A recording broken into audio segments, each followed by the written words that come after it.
like 0 degrees. I'm out the cage, gotta let out the beast. Revolutionary, gotta let out the streets. Locked in the cage, I'ma let out the wake up, get out the sheets. We came for one man, forget about peace. You take the west side, take out the east. I'ma put them in the cage, never let out the But continue with your queer journey. I mean, from there, it just really was me getting an understanding of the language and, like, trying to figure out, like, okay, why do I feel weird about my chest? Yeah. Why do I feel intense depression every time I get my cycle? Why do I, like, disassociate when I'm, like, having conversations with people, or, like, look at pictures of myself in high school where, like, I'm a beautiful woman and, like, I'm smiling, but I feel like the best Emmy Award-winning actress. Ooh, let's just interrupt and comment on that, if you will. No, for real. No. Oh, okay. Then okay. No, I'm saying yeah. Like oh my god, I literally, so like in high school, like it was like weird though, because like your boyfriend comment, Yeah. like I was literally everyone's boyfriend. Yep. And it was like understood, like it wasn't like, it was just the role I took, and there wasn't really, it was like, obviously it wasn't spoken about, but it was just like understood. Absolutely. And stuff like that. So like I look back at my pictures and I'm just like, wow, I am so like pretty, beautiful, like I don't even know. But like, you know, I would feel my best when I was playing basketball, because shorts and a jersey, you know, and everything. And when I was like talking to my therapist about like, you know, stuff, like I didn't even notice I did it, but when I said like, oh yeah, I don't really like it when like I feel like everyone can see my boobs when I'm running, just like moving up and down and stuff like that, and like I just feel like and she told me like, the way you feel about your boobs is the way that like a man would feel if like he had like, you know, like extra fat there, or if he just grew like boobs and stuff like that, like you're embarrassed of them and stuff like that. And I was like, oh, then yeah, I guess, you know? Right. So like, I don't know, I just like, I grew up in a very, very white like area, so like I was playing multiple parts. I was a very great actress. Like, Ooh, gonna have to interject there. Go ahead. Okay. What kind of, was it white? Oh, it was super white. Okay, Yeah. so we all come from that similar background. Yes. It's like, Very oh my god, Anglo-Saxon. So Yeah. very like, oh my god, can this bread be any whiter? oh Like, yes, and hardly any wheat. hardly any wheat. Cracker Barrel. Yes, Like, Cracker Barrel. So I don't even know what kind of question that is, but like, how did that factor into your experience as well? And then we'll go back to you. I mean, they already, I say that, but it's like the white people that I was around, it was like I was already being taught how my mannerisms had to be a certain kind of like way. To be acceptable. Yes. Like it was just kind of like you don't act a fool. Mm-hmm. And it was even just like on like weekends, you know, if we go out somewhere and we're just, what it really was just like kicking back and like shooting the shit in a public place, and it's like, oh, this is why I don't take you anywhere. And it was kind of like, They said that. They said that to you? Oh my god. So I'm gonna pull an Oprah Winfrey. Were you silenced or were you So it was just like, okay, so I had already moved around so much, so like I want friends. Yeah. And then it's like, okay, so either they're gonna call me gay if I'm like just hanging out with the guys, but even if I hang out with the guys, they're gonna overly sexualize me.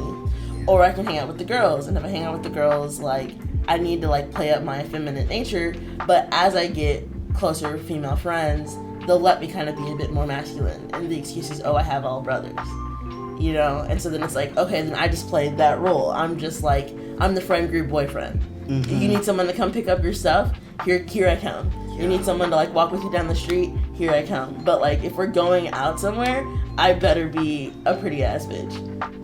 Ooh, okay. I don't know where to go with that response. just like, you know, like I didn't have, like, I had the fortunate, you know, nature of just staying exactly where I was from kindergarten to all the way to senior year. And where was that, if you don't mind sharing? It was East Cobb. Come on, Metro Atlanta. Okay. Metro Atlanta. East Cobb snobs. I right wasn't gonna here. say it. I was gonna say it. East Cobb snobs here, but it was weird because, like, whenever I would, like, you know, play basketball at AAU and from other places, they would ask me, like, where I was from. I said East Cobb, and like, oh, you're East Cobb snob. I was like, no, like, we're a family of 6 living in a 3-bedroom house. Like, we're no snobbiness here. Right. But, you know, just growing up, I, like, honestly didn't even know I was black until, like, 7th grade when we started doing, like, health classes, learning about our bodies and stuff. Like, my health teacher came, like, we were talking about the female anatomy and stuff like that, and she was like, Hannah, sister friend, do the thing. And I was like, do the what? Like, do the chant. The name it?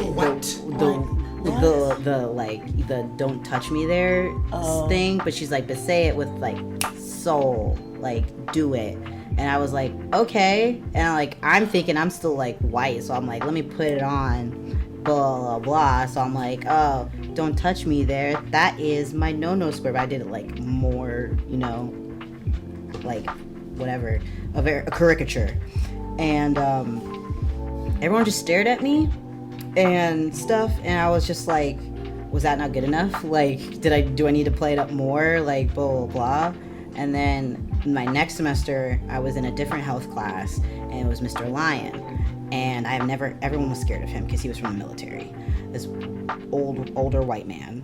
And we were talking about melanin. And I wasn't really paying attention, but, you know, he was like, Hannah, what is different, like, the difference from you and everyone around you? And I, like, looked around, and I was, like, surrounded by all my friends, and they were all girls, and I was literally like, I literally had no idea. Right. And he was just like, you were cooked in the oven a little longer than everyone else. Oh my god. And I was like, okay. And then after that class, like, my friends came up to me and they're like, that was racism, blah blah blah. I was like, no, I was okay. And they're like, no, like, he was being racist, you should report him. Like, I was like, was it racist? Like, I don't know. Like, I didn't know. Right. And, you know, I think that attributed to, like, I was also, like, ADHD, so, like, I didn't realize anything. So, like, I'm just now, like, now that I know I have ADHD, and I know, like, I usually didn't pay attention to stuff, things from, like, my childhood and, like, growing up would come back, like, situations. I'm like, that was racism right there. Like, that was not a good situation I was in. So, yeah. There's a lot to unpack there. So much. We're gonna take a quick little break. Yeah. And we're gonna change our cameras.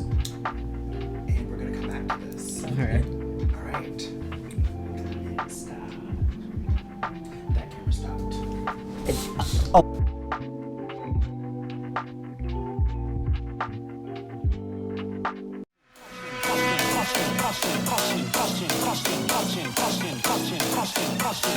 Caution.